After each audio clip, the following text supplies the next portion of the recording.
자, 오늘 내년도 예산안이 나왔는데요. 자, 긴축 재정을 골자로 하는 방향입니다. 근데 국무회의에서 대통령 발언을 좀 보면 우리 정부는 전 정부가 푹 빠졌던 재정 만능주의를 단호하게 배격하겠다. 자, 이런 발언이 있거든요. 자, 어떻게 보십니까? 대통령이 재정을 도대체 어떻게 이해하는지 모르겠는데요. 모든 정부는 재정 만능주의에 빠져 있는 겁니다.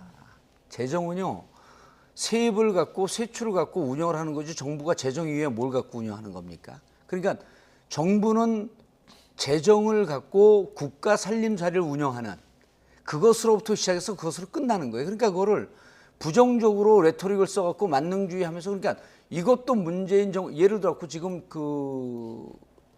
이 세수 결손이요. 현재까지 지금 한 83조 정도 된다는 거거든요. 재정 적자가. 네. 그다음에 올해 예상되는 세수 결손 부분이 한 40조 가까이 된다 그래요. 그런데 이것도 이번 정부에 들어가고 운영이 실패라든지 예를 들었고 부자 감세 한 40조. 그다음 근로자들한테 또 한 5조 정도를 더 걷어요. 올해 이제 그 예산 그 내역을 보게 되면. 그럼 이것도 전 정부 탓이라고 돌리기에는 조금 이상하잖아요. 그러니까 여기에다가 이상한 말을 이제 갖다 들이댄 거예요. 재정 만능주의? 재정 아니면 뭐, 재정 만능주의는 정부가 다 하는 거예요. 어느 정부든. 그거를 재정 만능주의라고 하면서 마치 다른 걸 볼 걸 제대로 보지 못했다라고 하는 것으로 비판적 레토릭을 갖다 썼는데 이것 이외에 다른 걸로 뭐를 설명을 하죠? 재정 운영 정책을.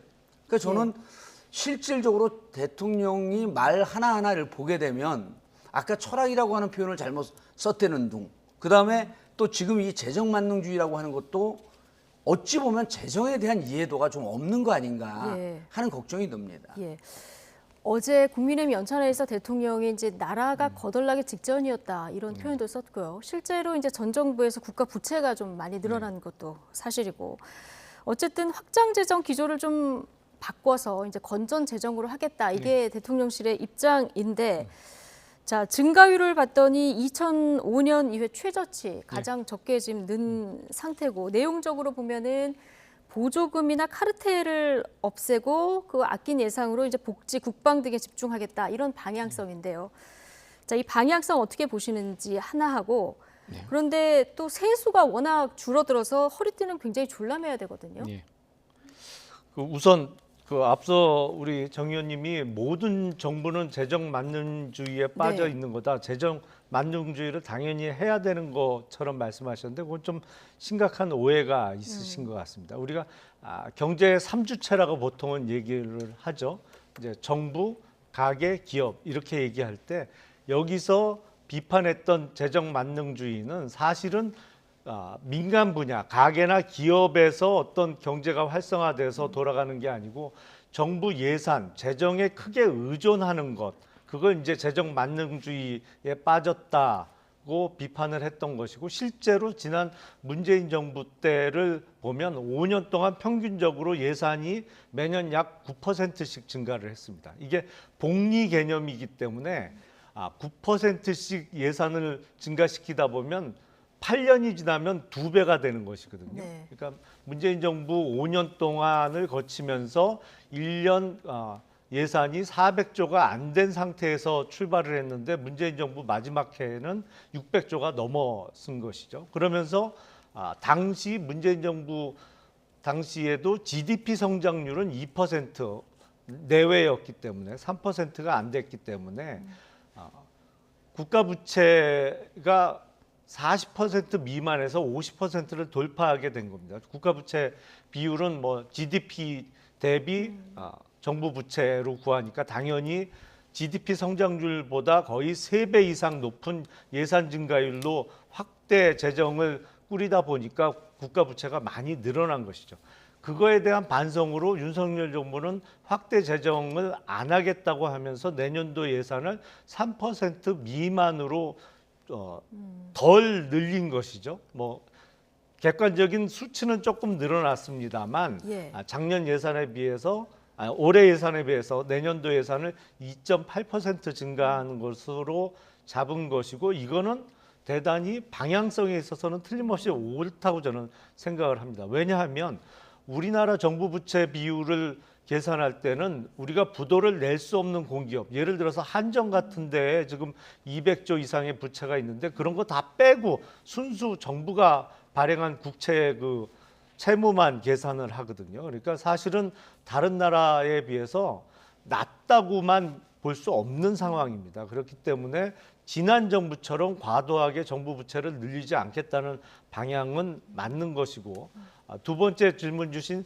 세수 부족을 어떻게 할 것이냐. 네, 사실은 이거 이게 어떻게 세수 채워야 부족은 예. 경제 상황과 많이 관련이 되어 있습니다. 근데 지금 우리나라 그 수출에 있어서 우리나라 수출이 결국엔 수출이 잘 되면 법인세가 많이 들어오는 구조인데 반도체 국제 가격이 계속 지금 하향된 상태로 머물러 있고, 또 최근에 중국 경기가 매우 안 좋아지면서 대중국 수출 적자가 커지고 있는 상황이기 때문에 지금 세수가 올해 들어서 줄어든 것은 틀림없는 사실입니다만, 반도체 경기나 이런 것이 좋아지면서 예. 세수는 또 내년에는 어느 정도는 회복되지 않을까. 그러니까 이거는 사실은 세수가 줄어드는 상황에서 예산을 더 늘려놓으면 국가 부채는 더 큰 폭으로 늘어날 수밖에 없는 것이거든요. 그러니까 세수는 경기와 민감하게 관련되어 있습니다만, 세수가 부족하더라도 예산은 과거 정부처럼 크게 늘리지 않는 것은 네. 당연히 옳은 예산 편성이다, 이렇게 생각이 됩니다. 네. 그거 관련해 갖고 이제 그 윤석열 대통령이 국가가 거덜나기 직전에 정권 교체 안 됐으면 큰일 날 뻔했다라고 했는데, 자, 거덜난다라고 하는 상황은 이런 상황에 제가 2024년 한국 경제 상황을 간단하게 이제 재정 말씀하기 앞서서 통계로 간단하게 말씀드리면 GDP, 그러니까 국가 총생산이 전 세계 10위에서 13위로 추락합니다. 올해 통계입니다. 한국 경제, 지금 세계 경제가 그 회복기에 들어가 있죠. 세계 평균 경제 성장률 예측이 2.7%입니다. 우리나라 1.5%거든요. 반토막이에요. 올해 무역 누적 적자가 대중국 수출 적자로 인해서 280억 달러, 한 40조입니다. 그러니까 우리 국가 예산의 10분의 1 정도예요. 그다음에 상반기 정부 재정 적자 83조. 이게 우리 한국 경제 상황이 현재 보이고 있는 상황이거든요. 거덜난다라고 하는 건 이런 걸 갖고 거덜난다라고 하는 거예요. 그리고 지금 이제 세수 부분에 대해서 문제 제기를 했는데, 네. 자, 가장 심각한 게 다른 걸 다 떠나갔고요. 이 정부가 들어가고 대정부 한국은행 일시 대출금 구조를 보면요. 올해 1월서부터 7월까지 한국은행에서 이른바 마이너스 통장 100조 넘게 대출을 받아갖고 썼습니다. 이자가 1,300억이에요.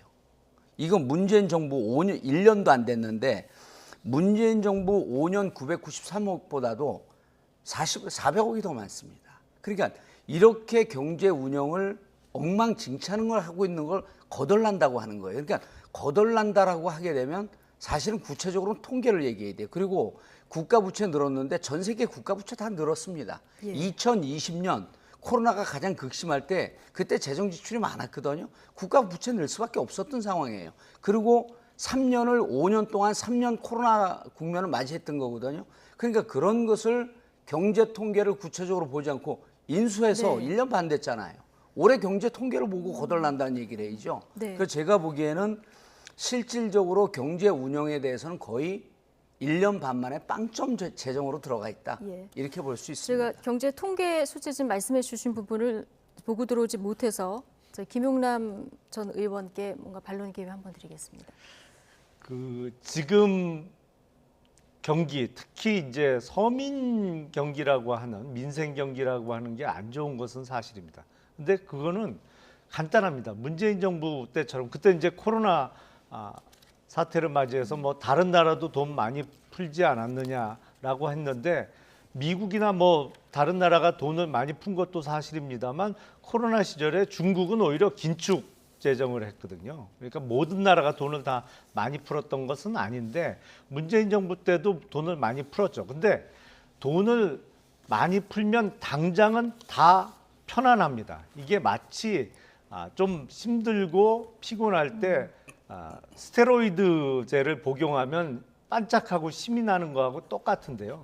근데 이렇게 돈을 풀다 보면 재정학 통화론자들이 얘기하듯이 1년 내지 1년 6개월 후부터는 부작용이 나타나기 시작을 합니다. 소위 물가가 많이 오르죠. 그래서 작년부터 인플레이션이 세게 왔던 것이고 작년에 5월에 집권을 시작한 윤석열 정부에서는 물가를 잡기 위해서 지금 통화나 이런 것을 긴축하고 있는 상황이죠. 이제 돈줄을 좀 조이면 네. 처음에 다 어렵습니다. 이제 뭐 풍족하게 막 돈이 돌다가 그걸 줄이기 시작하면 다 불편하고 경기가 안 좋아진다고 느끼지만 네. 그렇다고 당장 편하자고 지난 정부처럼 통화량을 한 달에 M2 기준으로, 그러니까 광의 통화라고 하는 M2 기준으로 한 달에 40조씩 늘렸거든요.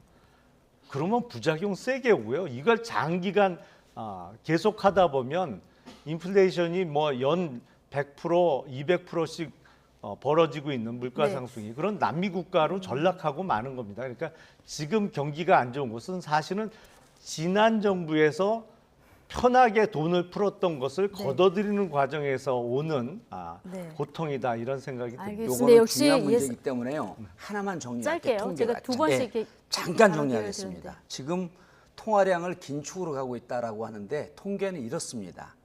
2021년 8월에요.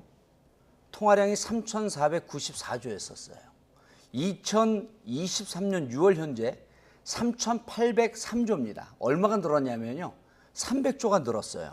한국은행은 기준금리 0.5에서 3.5까지 올렸거든요. 그럼 통화량이 줄고 긴축으로 가야 되는데 오히려 정부는 돈을 풀고 있었던 잠깐만요. 거예요. 이거 그렇기 때문에 잠깐만요. 통계로 보셔야 돼요. 통계를 예. 지금 잘못 인용하셨어요. 지금 2021년 8월은 문재인 정부 시기고요. 그리고 2021년 8월하고 2023년 6월을 입니다. 비교하셨는데 예. 자, 2022년 5월까지는 문재인 정부였고요. 예. 그래서 문재인 정부가 임기를 마칠 때쯤 총 통화량이 소위 M2가 3,800조 정도 됐고 이 정부 들어서는 오히려 늘지 않고 있고 올 들어서는 조금씩 총 통화량이 줄고 있습니다. 통계를 정확하게 인용을 하셔야죠. 자, 여기까지만 하겠습니다. 두 분이 깊이 있게 이제 예산 관련해서 그리고 다음부터는 좀 여러- 안 보고 말씀을 하세요. 여러 가지 아니요. 이게요. 왜냐하면 그렇게 안 보고 얘기하는 게 지금 정확하지 않기 때문에 내가 다시 제 발언하는 기억이 더 정확합니다. 정확하지 않습니다. 문재인 대통령 마지막에 3,500조가 넘지 않았어요. 그거 자, 확인하고 얘기하세요. 자, 여기까지 하고요. 자, 수치 너무 많이 나오고 예산 너무 깊이 들어가면은 또 시청자 여러분께서 따라오시기 어려울 수도 있고 좀 너무 어려우면 또 채널을 돌리실 수도 있기 때문에 여기까지 하고요.